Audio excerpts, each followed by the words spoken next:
Haemorrhage, जिसे bleeding भी कहा जाता है, यह शरीर के अंदर रक्त की हानि को संदर्भित कर सकता है, जिसे इंटरनल ब्लीडिंग कहते हैं, या शरीर के बाहर रक्त की हानि, जिसे बाहरी रक्तस्राव कहते हैं। शरीर के लगभग किसी भी क्षेत्र में रक्त की हानि हो सकती है। आंतरिक रक्तस्राव तब होता है जब क्षतिग्रस्त रक्त वाहिका या अंग के माध्यम से रक्त का रिसाव होता है। बाहरी रक्तस्राव तब होता है जब त्वचा में दरार के माध्यम से रक्त बाहर निकलता है। रक्तस्राव ऊतक से रक्त की हानि भी स्पष्ट हो सकती है जब रक्त शरीर में एक प्राकृतिक उद्घाटन के माध्यम से बाहर निकलता है, जैसे कि मुंह, योनि, मलाशय, नाक। रक्तस्राव एक सामान्य लक्षण है। विभिन्न प्रकार की घटनाओं या स्थितियों से रक्तस्राव हो सकता है, जैसे दर्दनाक रक्तस्राव। एक चोट दर्दनाक रक्तस्राव का कारण बन सकती है।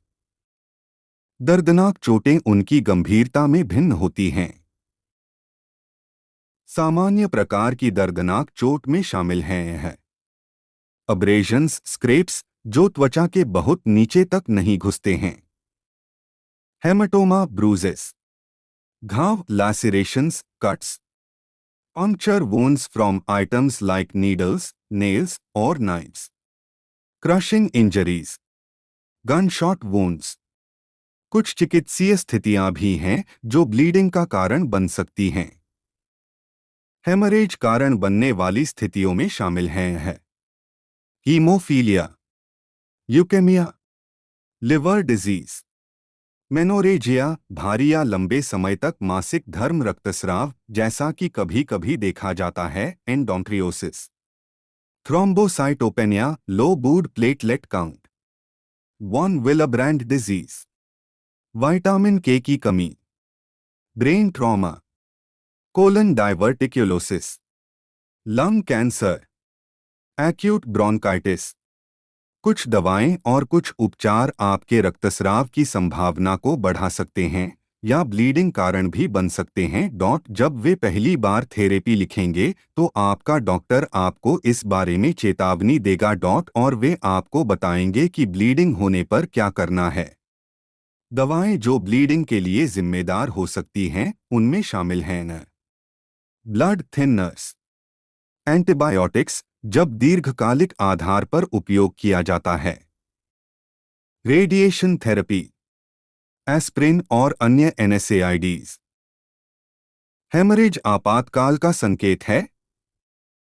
यदि ब्लीडिंग गंभीर है तो तुरंत मदद ले। यदि आपको आंतरिक रक्तस्राव का संदेह हो तो आपको आपातकालीन सहायता लेनी चाहिए। यह जानलेवा बन सकता है। जिन लोगों को रक्तस्राव संबंधी विकार हैं या वे रक्त पतला करने वाली दवाएं लेते हैं, उन्हें भी रक्तस्राव रोकने के लिए आपातकालीन सहायता लेनी चाहिए। चिकित्सा सहायता लें यदि यह व्यक्ति अंदर चला गया है, झटका या है बुखार। दबाव का उपयोग करके रक्तस्राव को नियंत्रित नहीं किया जा सकता है।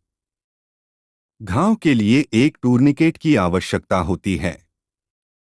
रक्तस्राव एक गंभीर चोट के कारण हुआ था। घाव की आवश्यकता हो सकती है ताकि खून बहना बंद करने के लिए। घाव के अंदर विदेशी वस्तुएं फंसी हुई हैं। घाव प्रतीत होता है संक्रमित, जैसे सफेद, पीले या भूरे रंग में सूजन या रिसाव मवाद या लाली है। चोट पशु या मानव के काटने से लगी हो। First aid for traumatic bleeding. बाहरी दर्दनाक रक्तस्राव का इलाज करना संभव है। यदि व्यक्ति के पास ऊपर सूचीबद्ध कोई भी आपातकालीन संकेत है और यदि आपको ब्लीडिंग रोकने के लिए सहायता की आवश्यकता है तो आपातकालीन सहायता लें। जिस व्यक्ति का खून बह रहा है उसे अपनी हृदय गति और रक्तचाप को नियंत्रित रखने के लिए शांत रहने की कोशिश करनी चाहिए, या तो हृदय गति या रक्तचाप बहुत अधिक होने से ब्लीडिंग की गति बढ़ जाएगी। बेहोशी के जोखिम को कम करने के लिए जितनी जल्दी हो सके व्यक्ति को नीचे रखें और उस क्षेत्र को ऊपर उठाने की कोशिश करें जो खून बह रहा है। घाव से ढीले मलबे और विदेशी कणों को हटा दे। चाकू, तीर या हथियार जैसी बड़ी वस्तुओं को छोड़ दे जहां वे हैं। इन वस्तुओं को हटाने से और अधिक नुकसान हो सकता है और संभवतः ब्लीडिंग में वृद्धि होगी। इस मामले में वस्तु को जगह पर रखने और ब्लीडिंग को अवशोषित करने के लिए पट्टियों और पैड का उपयोग करें। घाव पर दबाव डालने के लिए निम्नलिखित का उपयोग करें है। एक साफ कपड़ा, पट्टियां, कपड़े। आपके हाथ सुरक्षात्मक दस्ताने लगाने के बाद मध्यम दबाव बनाए रखें जब तक रक्तस्राव धीमा और बंद न हो जाए। खून बहना बंद होने पर कपड़ा न हटाएं। ड्रेसिंग के चारों ओर लपेटने और इसे जगह पर रखने के लिए एक चिपकने वाला टेप या कपड़ों का उपयोग करें। फिर घाव के ऊपर एक ठंडा पैक रखें। जख्म को न देखें कि खून बहना बंद हो गया। यह घाव को परेशान कर सकता है और इसे फिर से रक्तस्राव शुरू कर सकता है। घाव से कपड़ा न हटाएं भले ही सामग्री के माध्यम से रक्त रिसता हो। सिर, गर्दन, पीठ या पैर में चोट लगने पर किसी को भी न हिलाएं। आंख की चोट पर दबाव न डालें। टूर्निकेट का उपयोग केवल अंतिम उपाय के रूप में करें। एक अनुभवी व्यक्ति को टूर्निकेट लगाना चाहिए। टूर्निकेट लगाने के लिए इन चरणों का पालन करें है। पहचानें कि टूर्निकेट कहाँ लगाना है। इसे हृदय और रक्तस्राव के बीच के अंग पर लगाएं।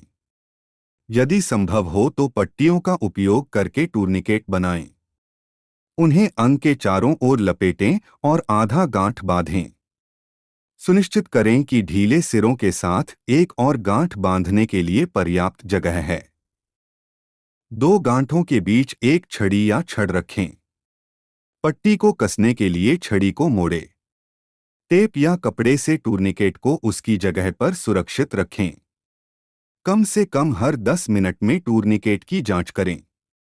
यदि रक्तस्राव दबाव से नियंत्रित होने के लिए पर्याप्त धीमा हो जाता है तो टूर्निकेट को छोड़ दें और इसके बजाय सीधा दबाव डालें।